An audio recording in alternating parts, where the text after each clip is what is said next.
been hell on earth. We've been waiting for nearly 8 years. Why do you think the story still resonates after so much time? The largest, longest, most mysterious event in aviation history. Is this the biggest break we've had? It's a game changer. That puts the plane where we think the point of impact was. This is it. It's massive. That is a key that will help us unlock this mystery. We've got to give it a red-hot go. Absolutely, we would stand ready to assist as we're asked. If that doesn't say we need to search again, then I don't know what does. We've been investigating the disappearance of flight MH370 for several years now. In 2020, we brought you the groundbreaking report, The Untold Story.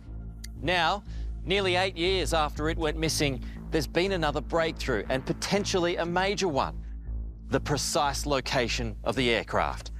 Surely now we owe it to the families for there to be one final search.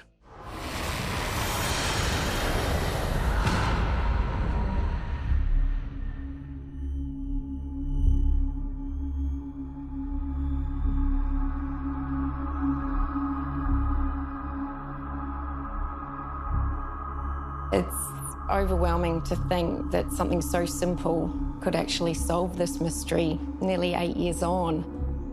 And it's heartbreaking for us, but the fact that something has come about and is so promising, we have to hold on to that, because that's all we've got is hope.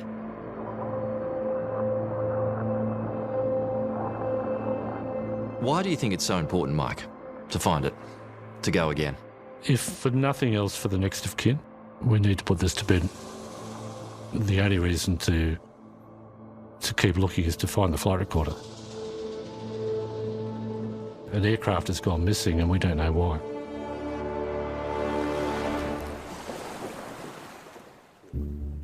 Former Qantas captain Mike Glenn is on a mission. He wants another search launched for the plane, and he believes he knows how to find it.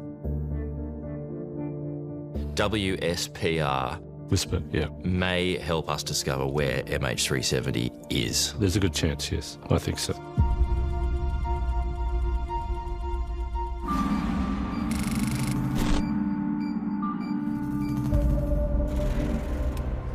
Whisper is a network of weak radio signals that covers the globe. It's led to the creation of a revolutionary new tracking technology using the most unlikely of sources: amateur or ham radios. A ham radio is an amateur radio operator using long-range radios. And what's their purpose? They talk to each other. Around the world? Around the world. They're looking at aircraft. This one's here, this one's there. Well, they're not even looking at aircraft. They're just talking to each other. They're logging who can talk to them and all this sort of thing. This whole idea about tracking aircraft was a very recent development. With input from Captain Mike Glenn, British aerospace engineer Richard Godfrey developed the program. And this is how it works. Ham operators send out signals to see how far they travel. When it's received by another operator, it's logged into the Whisper database. Records go back to 2009. Where does MH370 fit in? Well, people started thinking maybe with the knowledge that when aircraft pass through these links between these two stations, that sometimes they change the signal and that could be picked up. These signals act like tripwires. If an aircraft flies through them, they can then be tracked. And it's precise.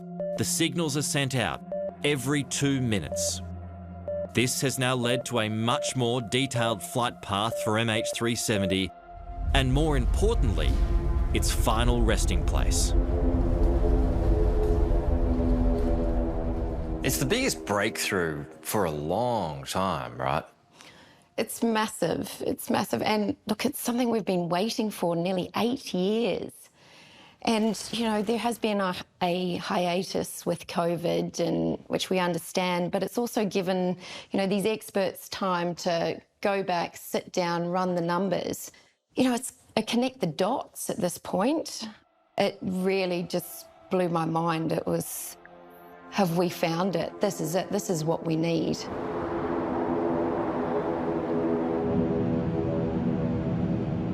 Potentially, this is huge. Potentially very much so. Yes, I'd say it's a game changer because it introduces a whole new way of thinking about what actually happened.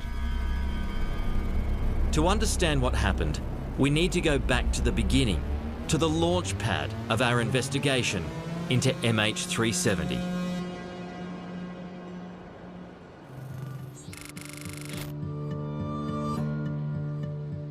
In the history of aviation, there's never been a mystery like Malaysia Airlines Flight 370.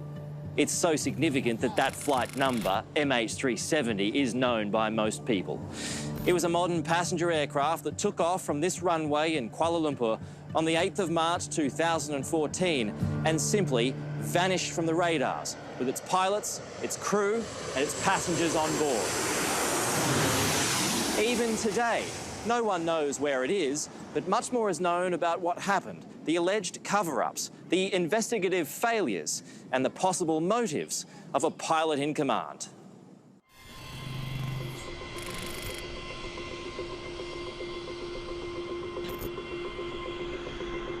It was business as usual at Kuala Lumpur International Airport. Nothing seemed out of the ordinary. Not the planes on the tarmac or the passengers in the terminal. Among those passing through security, Captain Zahari Ahmed Shah, followed by First Officer Fareeq Hamid, the pilots of MH370. One a junior, the other a veteran. He has been flying on 777 as a captain since 1998, and he has clocked well over 16,000 flight hours, so a very senior captain. MH370 was 777. It's a pretty decent aircraft. It's a lovely aircraft. So Captain Zahari Shah, he was on a very good airline in very good plane. Yeah, and he was a type-rated examiner too, so he's at the top of the tree. So a pretty powerful position for him to be in. And very trusted. He had a lot of sway. Yeah. 370, 3 to right of takeoff. Nice.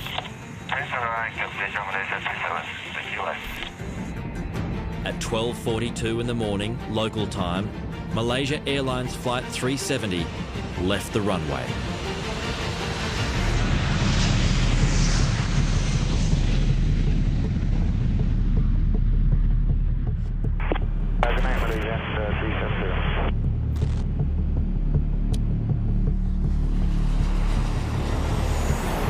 Good night, Malaysia 370 were the last words heard from anyone on that flight.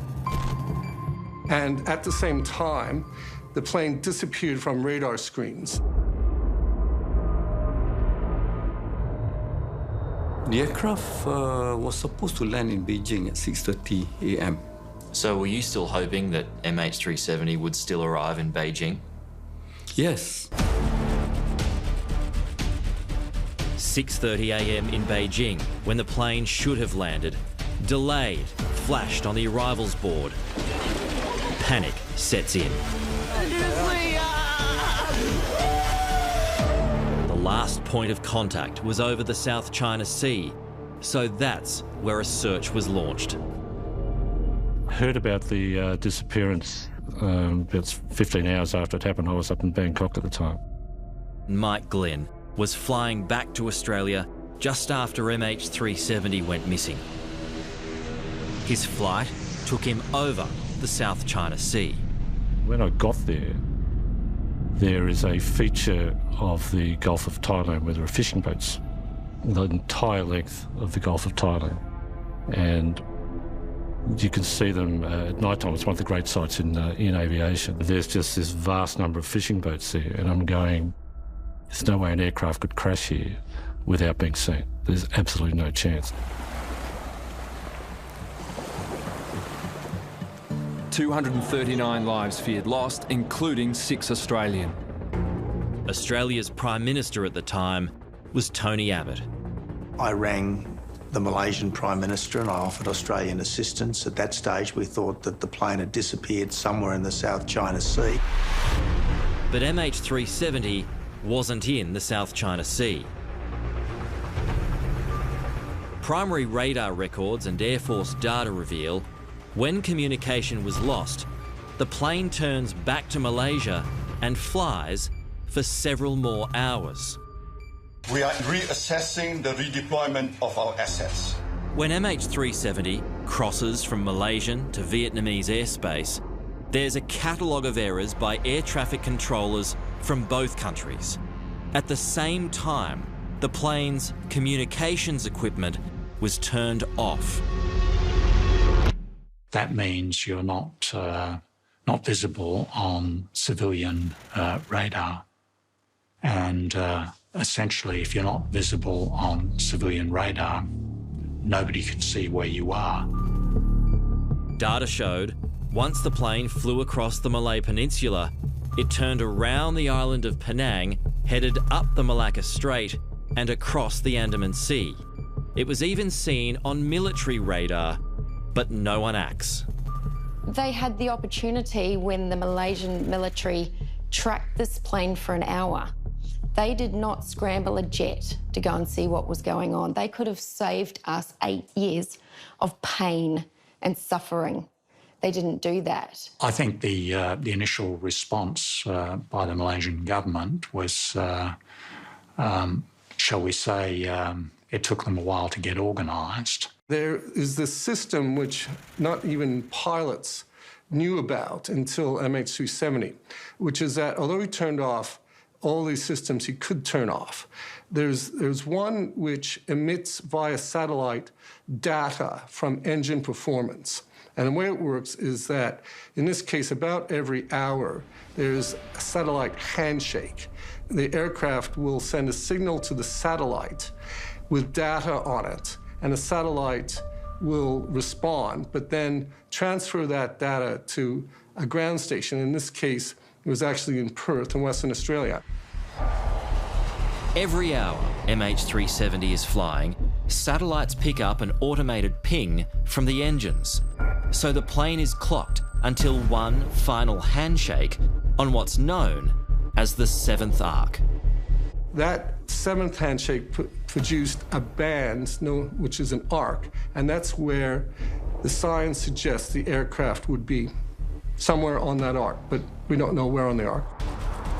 Data stopped as the plane crossed the 7th arc, which means that's where MH370 ended its journey. The wreckage is somewhere in the southern Indian Ocean, and as we'll soon reveal, a potential crash site has finally been discovered.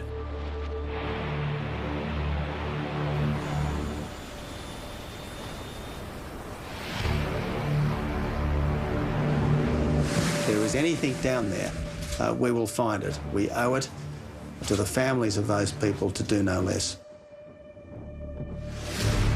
It would become the biggest search in history, led by former Air Chief Marshal Sir Angus Houston.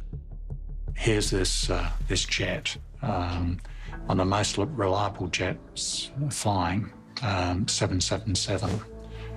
It disappears, and you have loved ones aboard. Well, what happened? Well, we don't know what happened. Where is it? We don't know where it is. We're searching, we're using everything that's available to us, but we can't find it.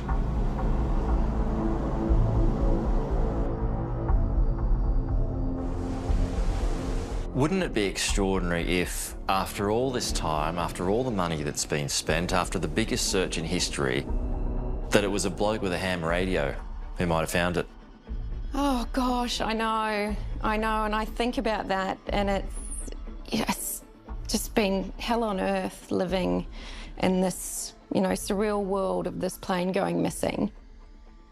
And, at the end of the day, yes, it's been a long time, but at least people have still been looking. That's the big thing. We first met Danica Weeks 2 years ago. She clearly remembered how she found out that her husband was missing. Not from Malaysian Airways. but from a reporter. I got a call from a lady in New Zealand and she asked for Paul. And I said, oh, no, sorry, look, he's on a plane to Beijing at the moment. And she said, so you don't know? And I said, well, no. And she goes, there's been an incident with the plane. Sorry. I'd like you all now to raise your glasses and join me in a toast to my beautiful bride, Janika. Paul Weeks wasn't meant to be on MH370. He was on his way to Mongolia to work in a copper mine. First stop, an induction course in Beijing. This is a home video of Paul with his 2 young sons the day before he left. At first, he was booked on Cathay Pacific, and it was only a day and a half before he got on the flight that it changed to Malaysian Airlines. What was the last thing he said to you? When he was heading off to Mongolia, he said, look, I can't wear my wedding ring and watch on site. Obviously, they're not allowed to, working with big machinery. And he said, so I want you to keep my wedding ring and watch and give the ring to the first son that gets married and the watch to the second son. And I said, oh, don't be stupid, you know, you're going to be fine. You'll go there, come back. That was 8 years ago. 8 long years of not knowing what happened to her husband. 8 years of not knowing where he is. 8 years of hoping that one day she will finally know. Now there is hope. A potential crash site.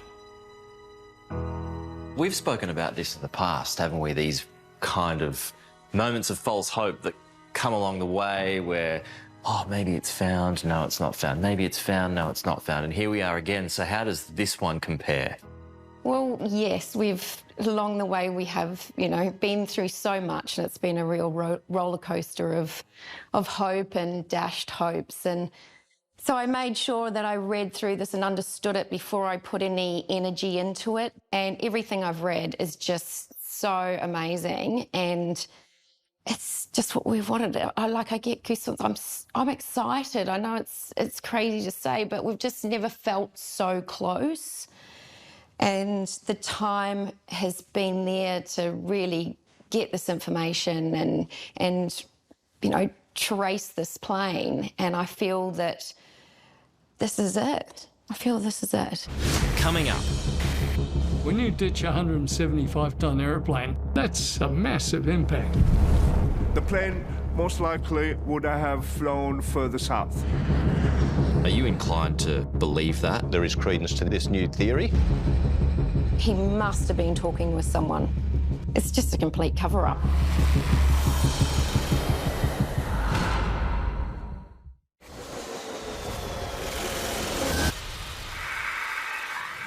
Part of what forms the whole MH370 mystery are all the wild conspiracy theories about what might have happened to it. All you need to do is look online to see some of the more colourful explanations. That it's in the Cambodian jungle, or was sucked into a black hole. Maybe even the Russians have got it. But experts, citing real-life examples, have narrowed it down to a handful of likely scenarios. All of them end up in the same place. How it got there is what divides opinion.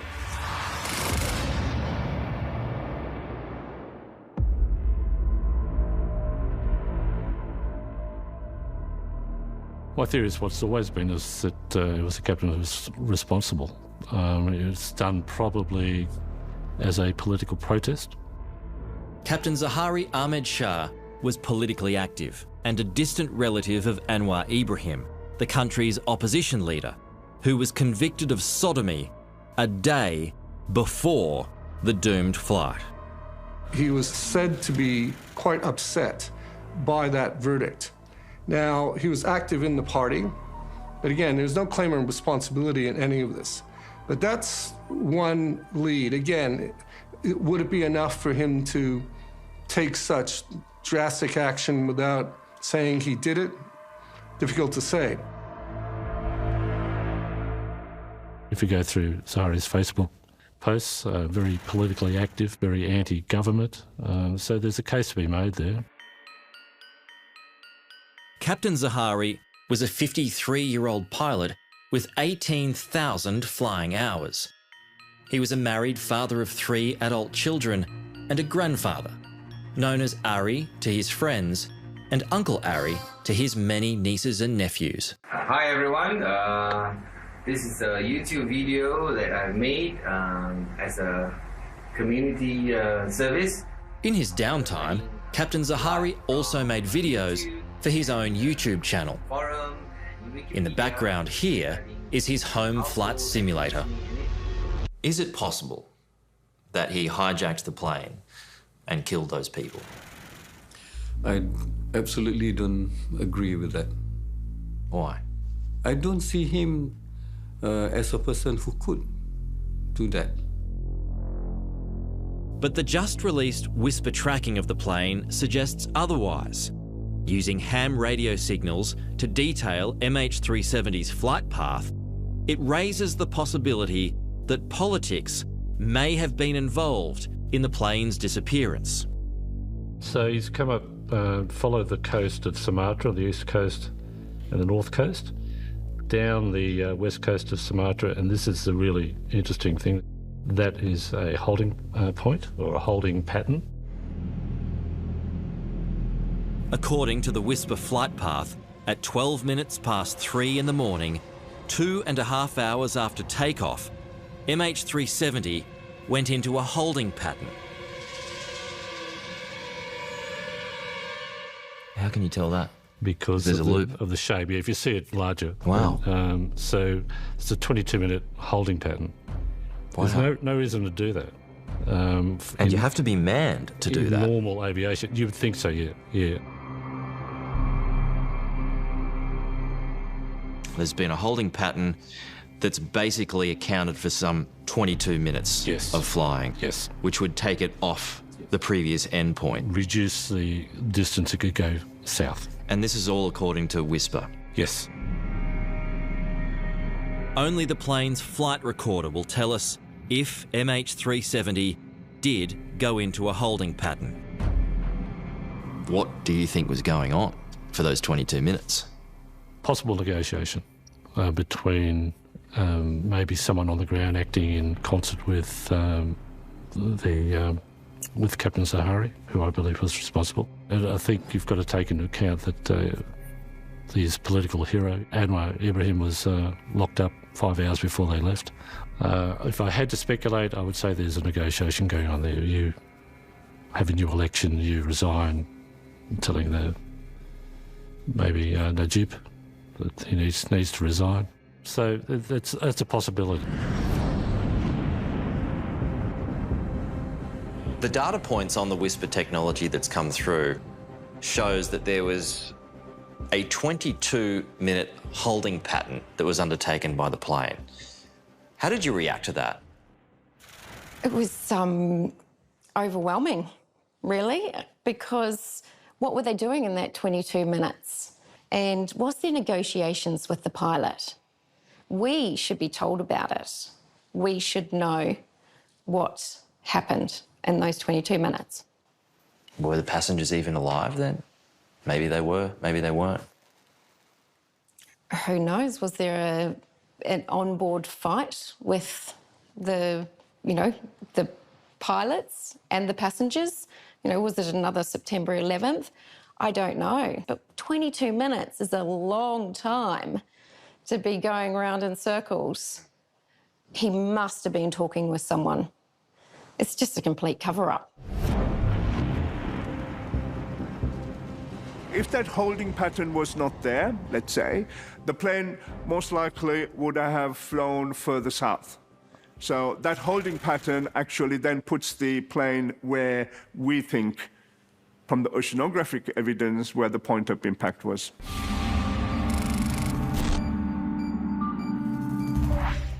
Authorities had initially identified a 120,000 square kilometre search area, but they never had an exact spot for where the plane came down. Now there's been a major development in this long-running mystery. 2 separate sources have identified the same crash site.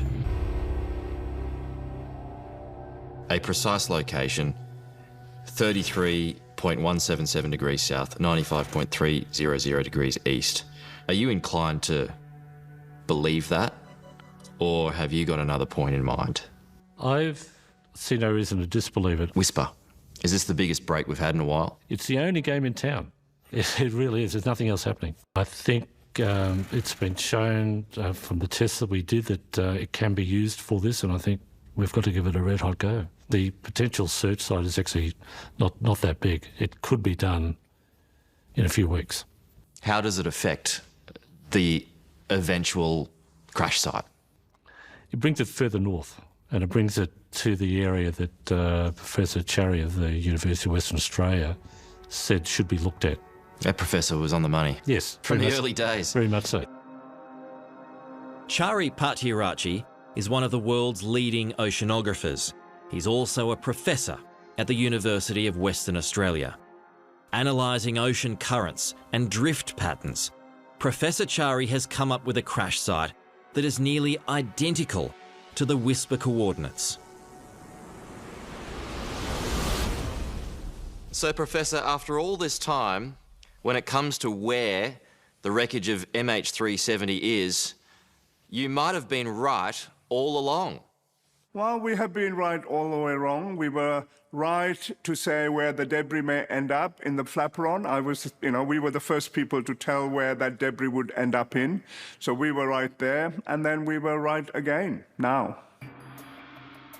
The site is 1,933 kilometres west of Perth, more than 4,000 metres underwater. Its mountainous seabed known as Broken Ridge. Despite making this finding just 6 months after MH370 went missing, the professor was never invited to take part in Australia's search efforts. Why on earth didn't they ask you to be part of the process in the beginning, Professor? It's very hard for me to answer that. They said that they didn't know I existed, which is probably not correct. But there are lots of contractual things that goes on in, as you know, in government organisations. They appear foolish now. Oh, absolutely.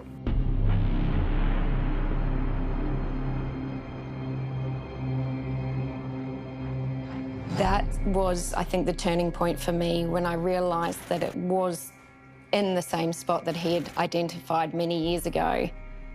And I think that's what gave it ground for me, that I think this is it. It backed it up. It's not just, pie in the sky stuff. It's, there's a lot of other theories or, positions where it could be. But this one we have two, and if that doesn't say we need to search again, then I don't know what does. Is Whisper credible? Certainly Whisper is credible. The inventor received a Nobel Prize for his work, so it is credible. Whether it's credible to track an aircraft and over these distances is yet to be determined. But it could be. Well, there will be a key there one day. Something will help us unlock it. Angus Mitchell is the new head of the Australian Transport Safety Bureau, the agency involved in Australia's original search mission. You can see the plane is certainly well within the Australian search area and to the northern end of it. MH370 had essentially become a cold case for Australian authorities. But in another major development for the doomed flight, the ATSB is now taking another look at it, based on the Whisper report. One of the things we have done, and it really is in the emergence of this new theory, was to, because it puts the aircraft in an area that we have already searched. So I guess me coming in with a due diligence and a new set of eyes, we are undertaking a review of the data that we hold there. 8 years ago, there was no suggestion of Zaharie putting MH370 into a holding pattern, but as we discovered in 2020, there were high-level discussions about the captain going on between Canberra and Kuala Lumpur just days after the plane vanished. My understanding, my very clear understanding from the very top levels of the Malaysian government is that from very, very early on here, they thought it was murder-suicide by the pilot. They said that to you? I'm not going to say who said what to whom, but let me reiterate, I want to be absolutely crystal clear. It was understood at the highest levels that this was almost certainly murder-suicide by the pilot, mass murder-suicide by the pilot. How long after the plane disappeared did that information become clear to you? Within a matter of a week or so. Despite this revelation, the Malaysians refused to name or blame Zahari. I wish to be very clear. We are still investigating all possibilities as to what caused MH370 to deviate from its original flight path. In 2018, Malaysia released its final report. The team is unable to determine the real cause for the disappearance of the MH370. Again, no mention of Zahari, despite Tony Abbott being told it was murder-suicide. What was the reasoning that the Malaysians gave you? Well, it was crystal clear to me that they had a very clear understanding that this almost certainly was what had happened. If that's true, then that would have to point to some kind of cover-up. Look, that's not my assumption at all. And I've read all these stories that the Malaysians allegedly didn't want the murder-suicide theory pursued because they were embarrassed about one of their pilots doing this. I have no reason to accept that. I also met with the Malaysian Prime Minister's wife a month after this happened in Perth, and she alluded to the fact that she believed that the pilot had taken the plane.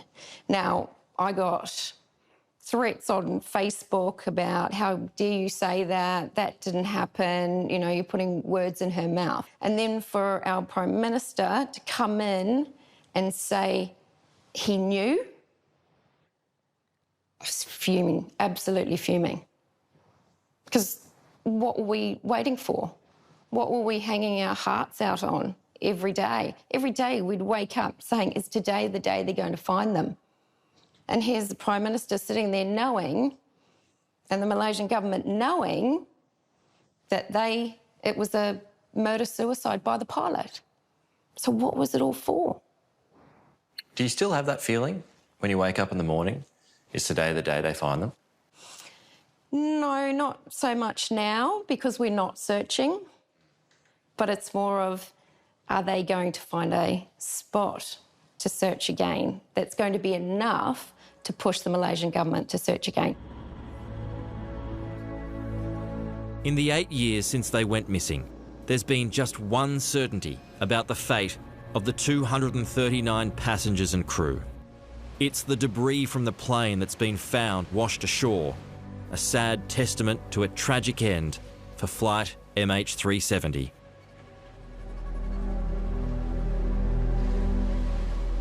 When you ditch a 175-ton aeroplane into a 4-metre swell at 250 kilometres an hour, it's going to break up. It's probably going to break a wing off. It's certainly going to break open the fuselage. I mean, that's a massive impact. Following the stricken flight, it was Professor Chari who successfully mapped out the locations for much of the debris that's been so far recovered. Well, how many pieces of the wreckage have now been found, Professor, because of your help? In total, there has been 33 pieces of debris that has been found. have not been confirmed to be MH370, but most likely would have originated from MH370. And 23 of them we have accurately predicted. So basically, your information is good. Yeah, we have confidence in that, obviously. Was it a mistake not to have Chari Partirachi on the team from the get-go? I think you're asking questions of me that occurred 5 years before I joined the agency. I do know at the time there were experts from Boeing, from Inmarsat, from the DST, from the CSIRO, from Geoscience. This was not a case of a couple of people sitting making assumptions. Could you use them now? Well, I guess we need to wait and see whether or not there is credence to this new theory. And then it will be something really for the Malaysian government to consider if we reach to that point and there is a request to Australia. So there's a long road ahead of us before we even consider something like that. If the wreckage is found, what is it going to be amongst? Well, we are talking at water depths about 4,000 to 5,000 meters, so 4 or 5 kilometers down. And it is a very rugged, with lots of mountains, if you like, underwater mountains, volcanoes, big cliffs, ravines, etc. So we're in an area which is very close to the edge of what is called Broken Ridge, and that's a 1,000-kilometer underwater mountain range. Very, very rugged.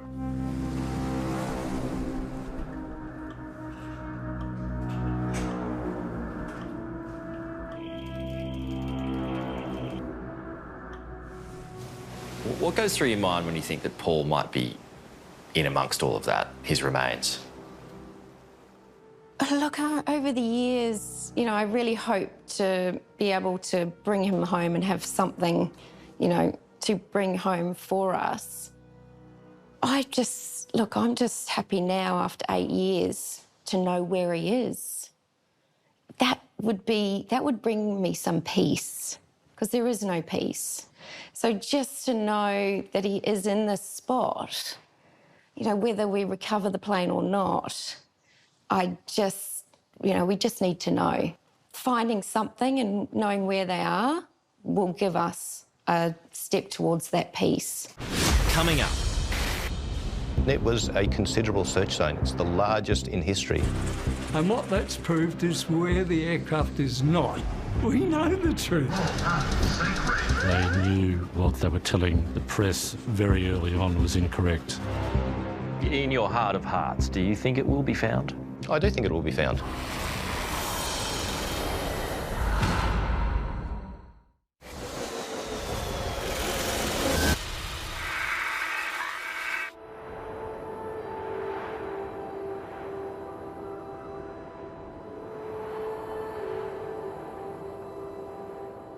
Byron, it's now been 8 years.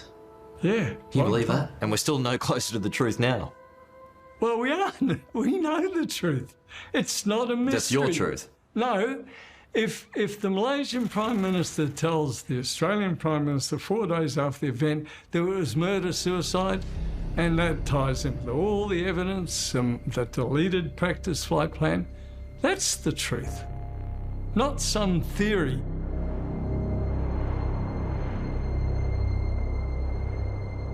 We rule out a ghost flight. Didn't happen. Didn't happen. No. In 2014, the then Transport Minister and the Australian Transport Safety Bureau based their search on what's known as a ghost flight or death dive. That assumes that the pilot is dead, and that's why the plane crashed. Left engine shut down. 2 years ago, in a 777 simulator, a plane he used to fly, the former Emirates captain put us into a death dive. 570 knots. That's about 1,000 kilometres an hour.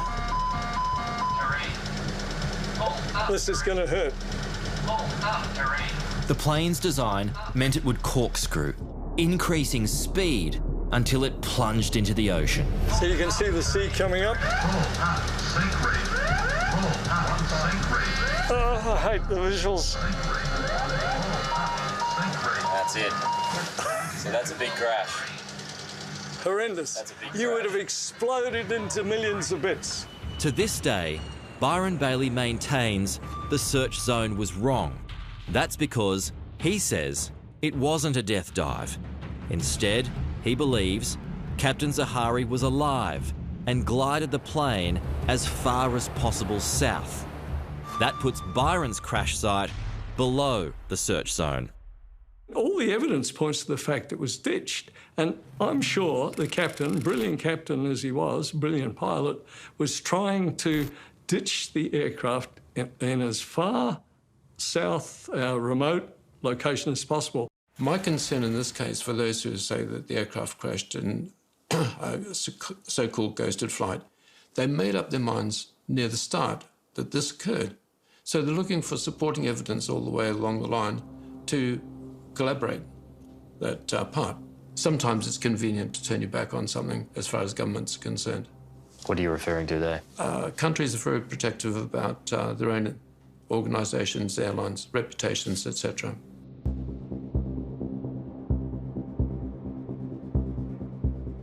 Why would Malaysia not want it found? For lots of reasons. Their initial response was botched. Big time. Big time. They knew what they were telling the press very early on was incorrect. Even Tony Abbott told us that his conversations with the Malaysian leader, he knew it was murder-suicide. From the beginning. Yeah, and that's very embarrassing, particularly if it's done for a political reason. The fact that there may well be a mass murder event by a Muslim pilot. Yep. That comes into thinking, perhaps. Perhaps, yeah, that's very embarrassing too. It goes against the whole narrative of the country, really.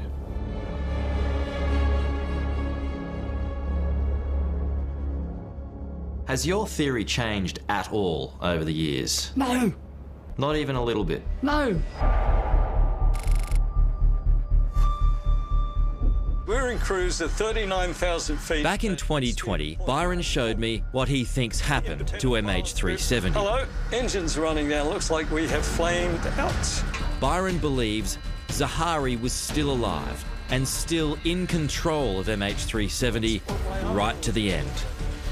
Okay, I'll start to flare now. There we hit the water. We are dead. So do you know where it is? Yeah. Where is it? Latitude 3910 southeast 8818. If Byron's right, this is it. Just outside the search zone. That's very specific. Yeah. What if you're wrong? Well, let's just say the ATSB, as part of their searching 40 miles either side of the arc, came within about 30 kilometres of where we reckon the aeroplane ditched. If I'm wrong, then it means the aeroplane's probably been taken by aliens or is sitting in a hangar somewhere in Kazakhstan. Byron Bailey's crash site is 920 kilometres southwest of the Whisper crash site. That's about an hour's flying time in a 777 jet. Byron Bailey, he has been a critic of the ATSB for a long time now. His view is that the crash site was always in the southern part of the search zone, just outside it, as a matter of fact. Is he wrong? As I said, there are a number of theories here. All of them do have elements of truth, and all of them do have elements of evidence attached to them. Until we find the plane, until we can decode, in the event that we can find it and decode what's on board there, those are questions that are going to remain unanswered. Part of the problem is that people say, well, it's north. Well, no, it's east. No, it's south. Which one do you choose? Well, that's right, and that's why when they undertook this search, it was looking at the totality of information, and it was using the best expertise around the globe that they had at the time, with the technology they had at the time, to make the best assessment of where the plane most likely went in, and then that search zone expanded, and it was a considerable search zone. It's the largest in history.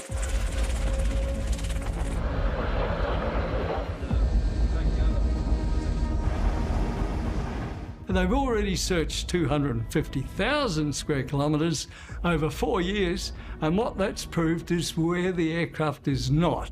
We know where it is. There's never been an accident. Nearly 8 years on, and Byron Bailey is as passionate as ever about MH370. So much so that he's pushing for an inquest. 238 people were murdered. Including Australians. Yeah, 6 Australian. And I wrote requesting a coronial inquest. And after much prodding, a reply came back saying, we have sent the request to the Department of Justice, Attorney General's Department for consideration and analysis. Well, what do they know about aviation? Anyway, eventually the reply came back after Tony Abbott had mentioned about the murder-suicide in the 2020 documentary. And the reply said, we need further information. So I said, but isn't the fact that a former Prime Minister says there was murder-suicide committed, isn't that enough information? Never heard another word. You're quite obsessed with this case, it's fair to say. Oh, yes, absolutely, because... Why don't you give up? No, I'm backed by a lot of people worldwide egging me on, saying, keep going, we need the search to be restarted. That's why I'm here. We want the search restarted in that small area that the Australian Transport Safety Bureau refused to go that little bit further south when they could.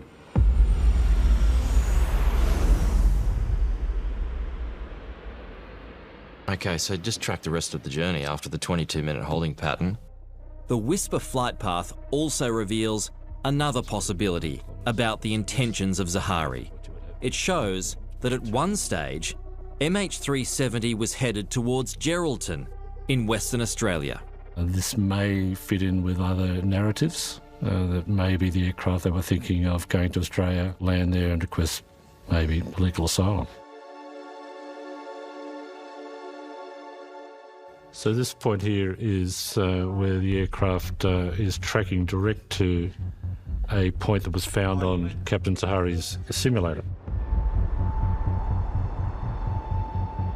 7 days after it went missing, Malaysian police found on Captain Zahari's flight simulator practice runs to the southern Indian Ocean.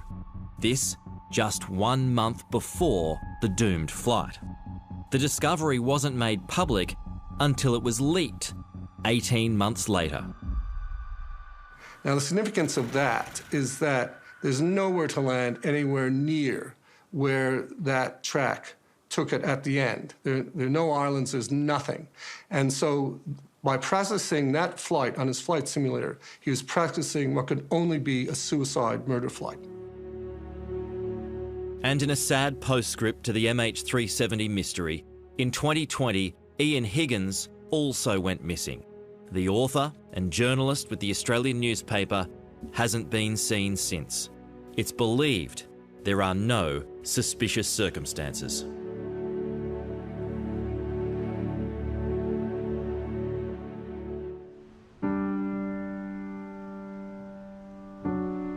When we last caught up with Danica Weeks, there was a new man in her life, John.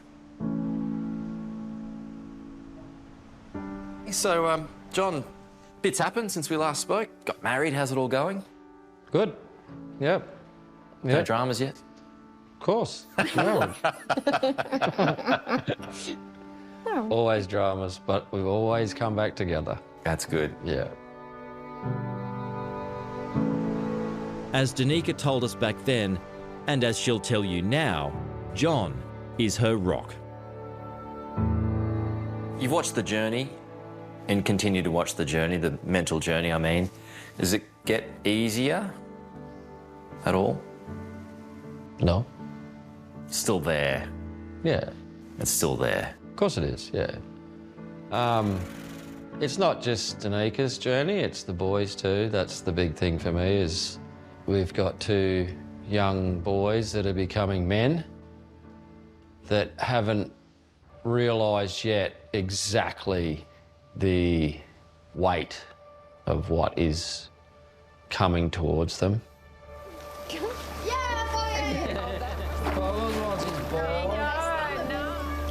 The last time they saw their father, Lincoln was 3 and Jack 11 months old. I don't think any of us ever realised, you know, how long it would be. I thought that this would all be, you know, tied up in a perfect little bow. We'd know what had happened before the boys got to an older age, and we could tell them the truth and tell them what happened. You know, people used to say to me, you need to tell them the truth. And I'm like, but I don't know the truth. So I'd be lying to them. And then if they got to their age now where they're asking questions and they would say, well, you lied to us, Mum. So I'm happy I didn't give them some narrative that hasn't happened, because we just don't know yet. Come on, Redders. Hello. Hello. Come on. Come on, sit. It's a massive thing for those two boys that are going to be coming into their own very soon, when they're old enough to understand and realise what has happened, what their anger's going to be, there's going to be so many emotions for them in the future that's going to be very difficult for Dan and I to deal with. Whether they take it one way or the other, it's going to be hard for them, I think. He wants to play. He wants to play. Get boggles! Get boggles! In your heart of hearts, do you think it will be found? I do think it will be found. When, I cannot tell you. And where? And where. You're exactly right. If we knew where, then we would have already been found. The ATSB boss is reminded of MH370 every day. At work are 2 empty boxes. He's hoping to one day fill them with the keys that will unlock the mystery of what happened to a plane that just vanished. They were built to house the flight data recorder and the cockpit voice recorder when an MH370 is found. So they've been sitting in my office, and it is a reminder that it remains unsolved. One day it would be great for them to be full. At the end of the day, everyone, from the families to the investigators that were part of this team, to the worldwide aviation community, to those who travel on planes, want the answers to MH370. And equally, so do I.